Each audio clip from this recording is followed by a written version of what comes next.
So one of the things that, subhanAllah, I would like to inform you, that one lady, she passed away. And now this is the Shaykh, he's narrating his story. He's the one who witnessed, and he's the one who was in the graveyard. He said that, from the beginning, the situation was not well. I can see the situation is not well. While giving the ghusl, the face is I can realize, because he's going through experience of 30 years, and smell from the other side and all the other signs. He said, okay, till here I can ignore, and I can just say, okay, maybe it's just a smell coming out of the body and dead body and whatsoever. He said, until they took the body into that bed, and they carried the bed until the graveyard, or until the grave, the Shaykh saying, in the graveyard, we were more than we are a big in number. The number can flip the whole car, We were many in number in the graveyard. Now we want to carry this woman and put her inside the graveyard or the grave, and she is not moving. The 5, 6 brothers are trying to, pull this lady.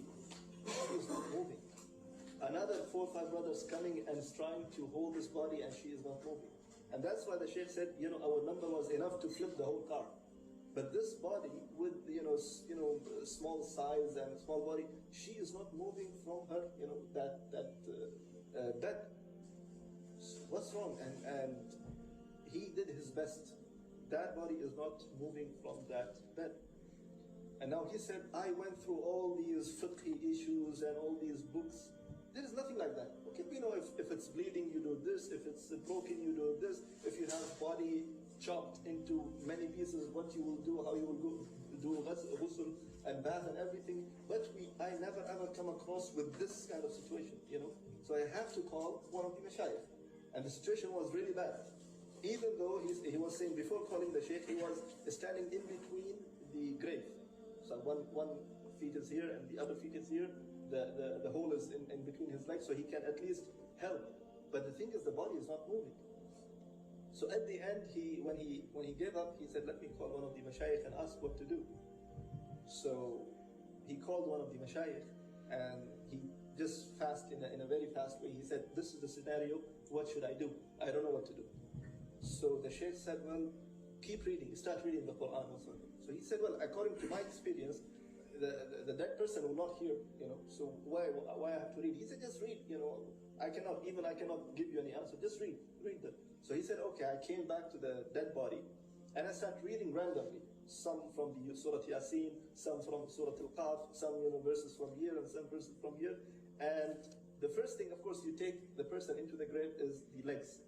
So I saw the people are able to lift one leg only. Imagine, people are lifting one leg. So he said, Alhamdulillah, at least something better than nothing. So he said, keep reading and reading and reading.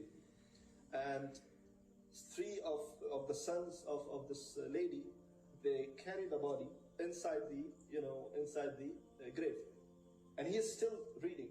He said, something happened. Someone called me. Someone, I think, he just dragged me at the back or something like that. I stopped my qira'ah. I stopped my reading.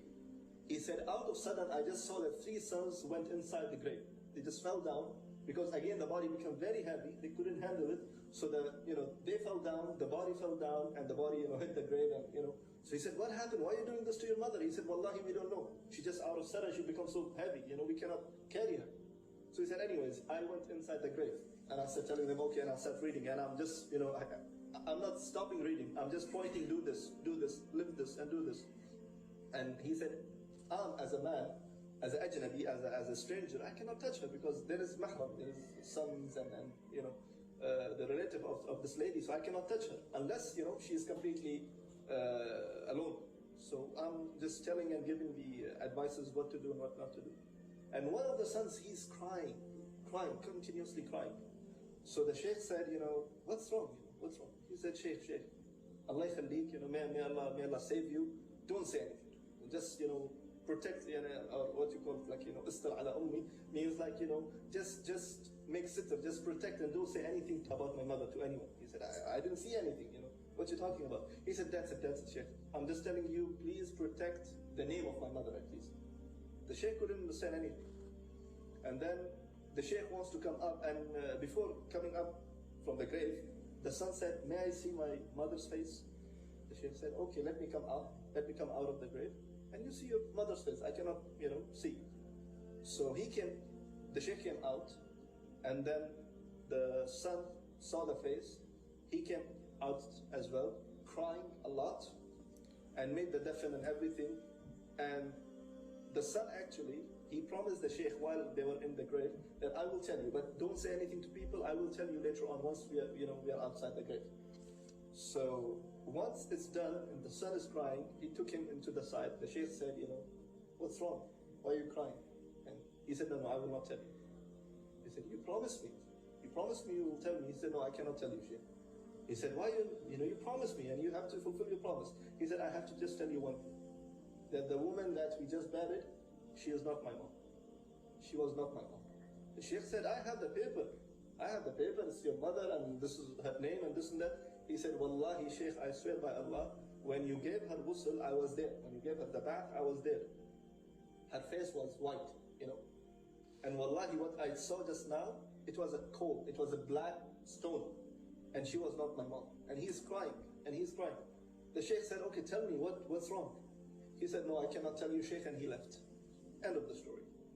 Now the Sheikh saying after a few months, Qaddar Allah, that it was Allah's will that, I prayed again janazah in my graveyard. And a man came to me with a long beard, wearing qatra, and there is a spot of sajda on his forehead. And he said, Sheikh, do you remember me? So he said, no, please remind me, I don't know who you are.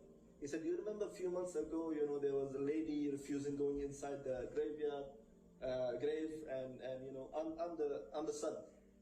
So he said, okay, I think he was before different than now. He said, yes, alhamdulillah, I made a tawbah, and I'm changed. So he said, then why you left? Why you just ran away without telling me? You gave me a promise and you have to fulfill your promise. So he said, I will give you now what exactly happened, and I will tell you right now. The Sheikh said, what happened? He said, my mother, in her whole life, she never ever prayed in her whole life. She never prayed in her whole life. That was the reason that she is refusing to go, and even, it's a dead body. But the body is refusing to go inside the grave, And when I saw that, I was crying. And then at the end, when I saw the last thing, which is opening her face and the cover on her face, and see, it's completely black. She is not my mother. And I was more depressed and I was more, scared. And this is what happened with me. So this is one of the stories that the Sheikh mentioned.